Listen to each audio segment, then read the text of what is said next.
धन्यवाद अध्यक्ष महोदय। आपने मुझे राजस्व की मांग पे बात रखने का मौका दिया।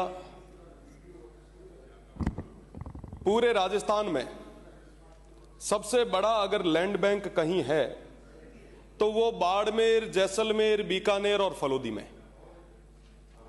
और सबसे ज्यादा जो मजबूत लोग हैं वो भी उसी क्षेत्र के हैं, ये मैं दावे के साथ कह सकता हूं।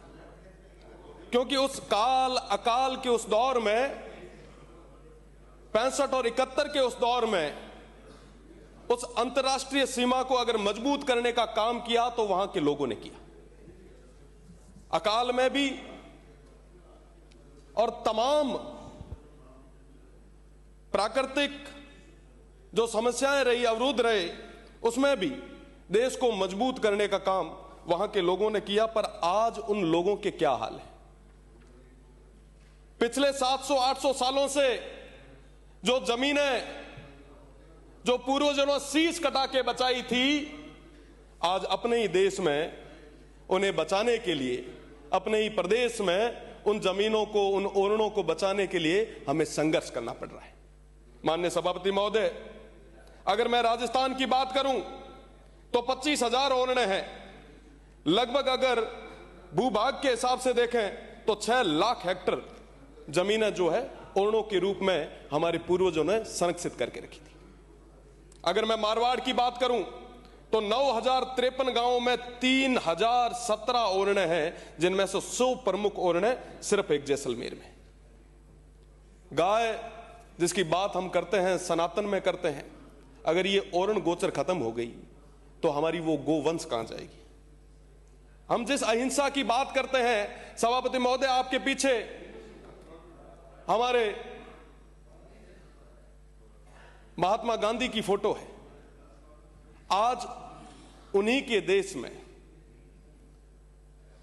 जहां ओरणों को बचाने के लिए संघर्ष किया गया, उन्हीं के देश में आज के समय में ओरणों को पूरी तरीके से खत्म किया जा रहा है। हमारे वहां कहा जाता है, साहब, घी डोलियो तो कहीं कोन पर पानी डोले तो जीव बढ़े।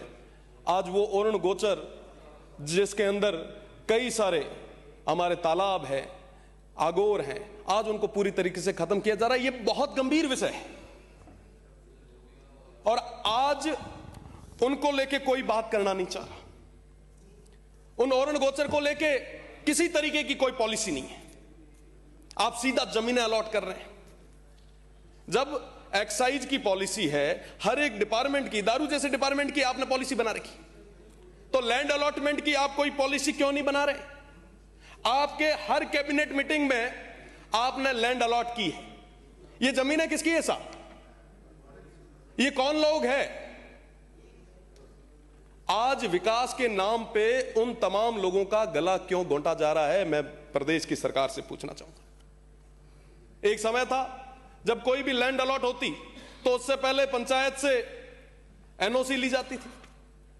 धीरे धीरे खेल बड़ा होता गया, एनओसी एसडीएम के पास से ली जाने लगी। फिर पता चला कलेक्टर्स को, साहब ये तो बड़ा मामला है, कलेक्टर एनओसी देने लगे। अब जब पता चला कि साहब ये तो बहुत बड़ा मामला है, तो अब एनओसी जयपुर से आने लगी। क्यों साहब? उन लोगों के साथ इस तरीके का कुठाराघात क्यों? बिना भौतिक सत्यापन किए आप जमीनें दे रहे हैं। मैं रामगढ़ की बात करूंगा। रामगढ़ में डालमिया कंपनी को आपने वो जमीन दी जिसके अंदर 80 घर चले गए। साहब वो लोग कहां जाएंगे? उनकी बात कौन करेगा? वो कौन लोग हैं? वो लोग हैं जिन्होंने इस भारत माता के लिए, उस बॉर्डर को मजबूत करने के लिए अपने शीश दिए, पर उनकी बात कोई नहीं करेगा साहब। क्योंकि साहब उनकी किसको परवाह पड़ी है साहब? ठीक है, कुछ लोग चिल्लाएंगे, धरने देंगे।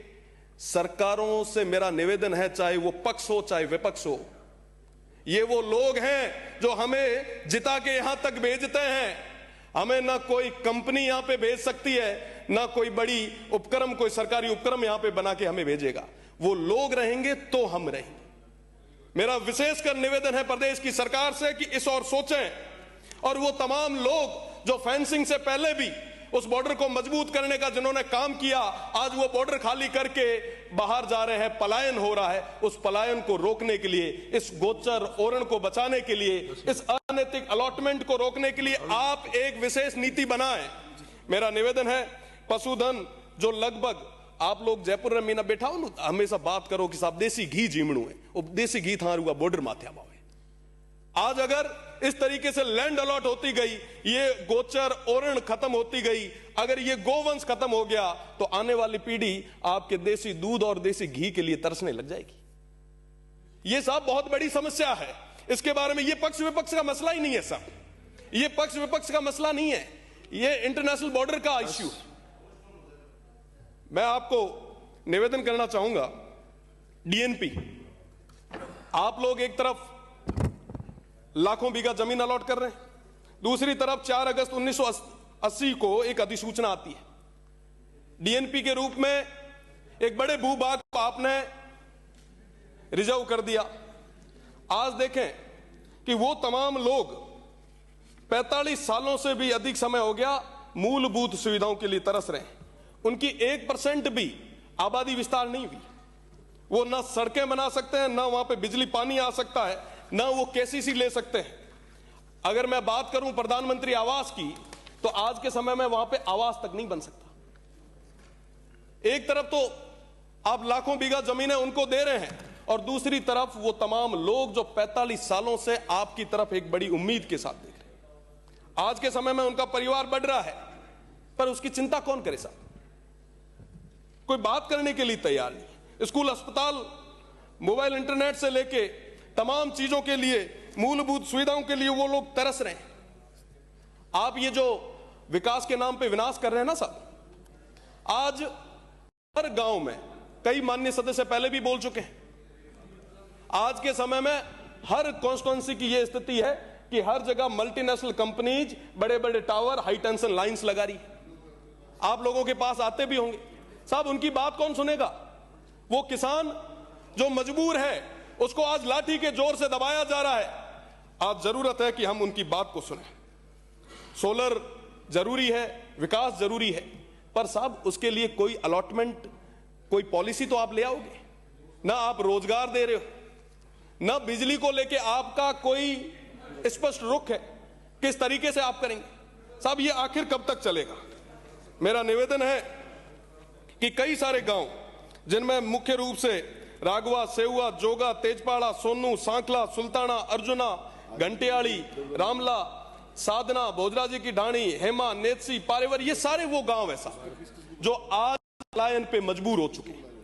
मैं अगर बात करूं, रोहिड़ी, पांचला, मोती की बेरी, सुंदरा, हटार, लुणार, फुलिया, करड़ा, पोछीणा, ये तमाम गांव आज खाली होने पे मजबूर हो गए साहब। आप सीमेंट एजेंसियों को, कंपनियों को लाखों बीघा जमीनें दे रहे हैं, वहीं दूसरी तरफ हमारे वो तमाम घुमंतु, अर्ध घुमंतु लोग हैं, उनको आप रहने के लिए जमीन तक नहीं दे रहे।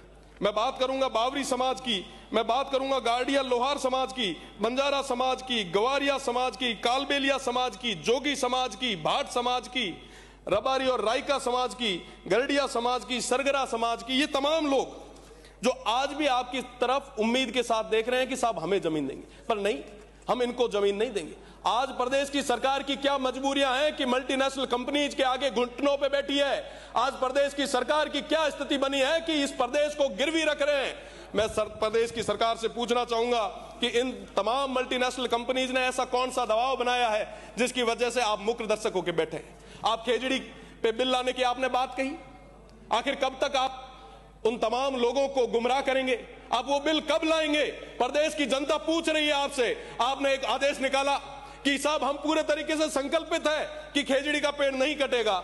अरे साहब, अगर आप वाकई इतने संवेदनशील होते, आप अध्यादेश लाते, आप कहते कि हम पूरे तरीके से दृढ़ संकल्पित हैं, अगर कोई पेड़ काटेगा तो निश्चित रूप से उसके खिलाफ कार्रवाई होगी। आपने एक ऑर्डर निकाल दिया। आप बताएं कि साहब कलेक्टर किस आधार पर उस खेजड़ियों को काटने से रोकेगा? टेंडेंसी एक्ट में आपने अभी भी जुर्माना वही का वही रखा है। 1% भी खेजड़ी कटाई नहीं रुकी है। प्रदेश की सरकार और माननीय मंत्री जी, जब भी आप बोलें, मेरा निवेदन है कि आप स्पष्ट भी करें कि प्रदेश की सरकार वो बिल कब लाने वाली है? साथ ही साथ पारेवर गांव और तमाम इन गांवों में जो समस्या हो रही है, इसकी और निश्चित रूप से कड़ा कदम उठाने की जरूरत है। ये अनैतिक तरीके से जो अलॉटमेंट कर रही है प्रदेश की सरकार, मैं निवेदन करना चाहूंगा कि आप समय रहते इन तमाम चीजों को गंभीरता से लें, वरना बाड़मेर, जैसलमेर, बीकानेर और इंटरनेशनल बॉर्डर से तमाम वो लोग अगर आगे आ गए तो जयपुर की ये सड़कें जाम हो जाएगी, तमाम लोगों को निकलने के लिए जगह नहीं रहेगी। मेरा निवेदन है कि प्रदेश की सरकार स्पष्ट रुख ले और कहे कि हम बॉर्डर को मजबूत करने के लिए दृढ़ संकल्पित है। मेरा निवेदन कि इन तमाम विषयों पे बात करने की जरूरत है। मल्टीनेशनल कंपनीज के आगे घुटने मत टेको, मजबूती से आप बात रखो, हम आपके साथ में। धन्यवाद।